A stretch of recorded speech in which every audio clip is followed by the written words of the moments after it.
Vibrato.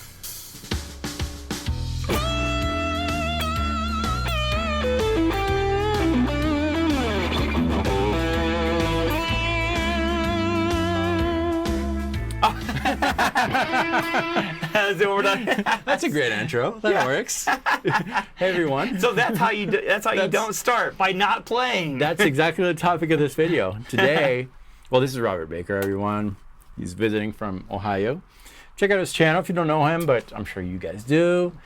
Today, I invited Robert because his specialty is starting solos the way you should not start a solo. I'm just saying I have the skills to pay those bills. I'm joking, of course, but that's kind of the topic of the video. We're both going to try to come up with different ways to illustrate how to not start a solo and how to fix it. Yeah. You want to take the first one? Sure. We're going to work in the key of E over this backing track that you can get below. The link is below, free. But Robert, let's give this a try. Here's what not to play on a solo. Oh yeah.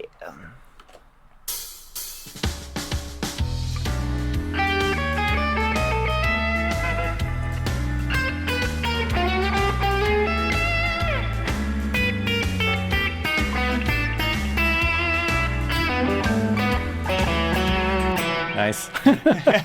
You're like, make it stop. Make it stop. So why? Yeah, so why would you play that? You know, and of course, everyone's open to their own interpretation. Sure, yeah.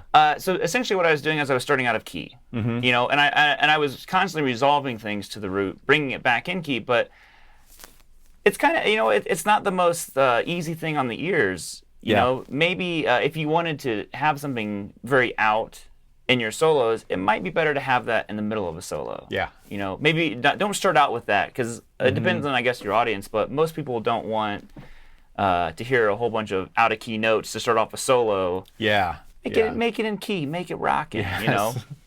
So the fix to that would be maybe reserve that for later and you know, start easy on the ears. Yeah, exactly. You know, lead us into it. Yeah. Great. So. Well, here's mine. Here's my idea as to what not to do when you start a solo. Here we go.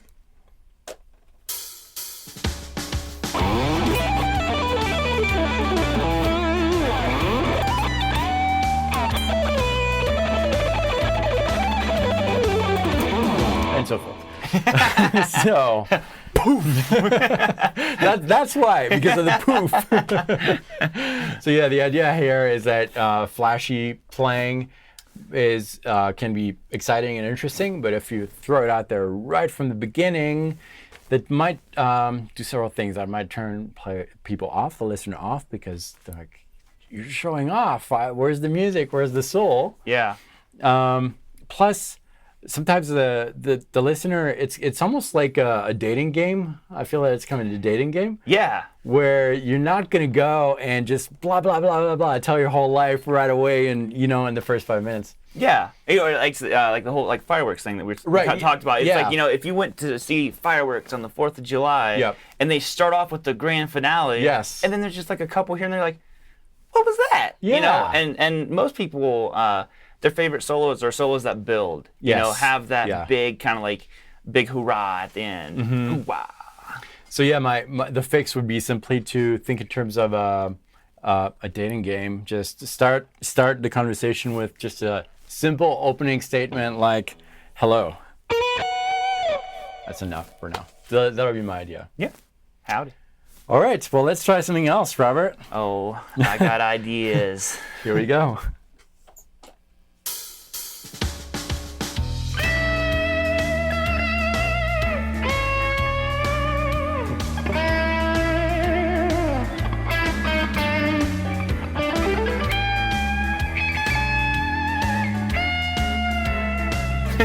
Nice.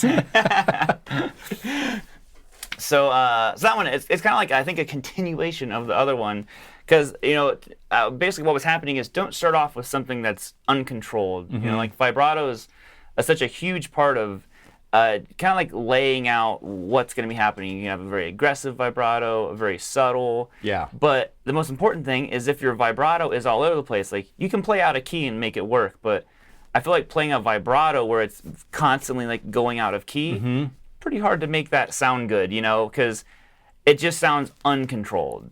Yeah, I think that's a key word. Yeah. So if I think the fix for it is make sure that you know how to bend and pitch and know where you're trying to bend. Are you trying to do a full step bend, half step bend? You know, what kind of bend are you going for to start that solo off? Because it can really like make or break a solo. If you hear someone like there's this huge build up to the solo and they're just like, yeah, you know, it's just like, nah, bruh. Yep. No, that's good. Yeah. Well, here's another one that I have. And here we go.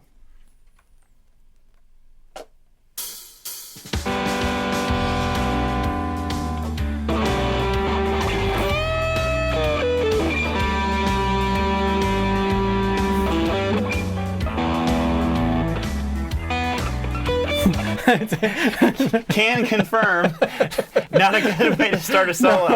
No, I was actually listening what to do. Yeah, you psyched yourself out. Yeah. Well, the idea is here to be aware of your volume, your tone knob, and I would actually recommend having it all the way down before starting.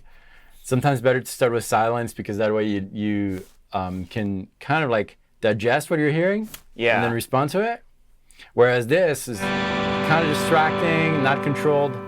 Yeah, you're not. Yeah, it's like I said, you're not being aware of like what's happening. Yeah, you know. Yeah, and along with that, I will say it's especially in that kind of situation, the blues kind of thing, where it's not like a written piece, it's really jamming. Yeah, I think it's good to start like to ease in, like we were saying earlier with the amount of notes that you're playing. It kind of goes with the volume too. Yes. Probably maybe start.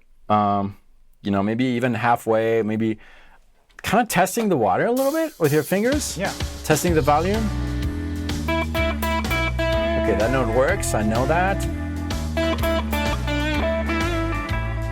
And so forth. And from there, you kind of build. Yeah.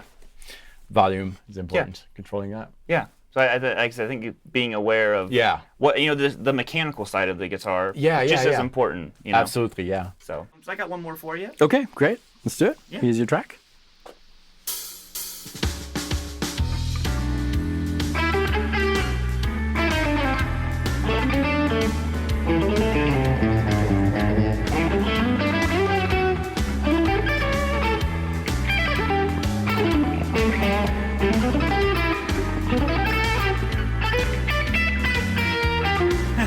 That was actually hard for me to do.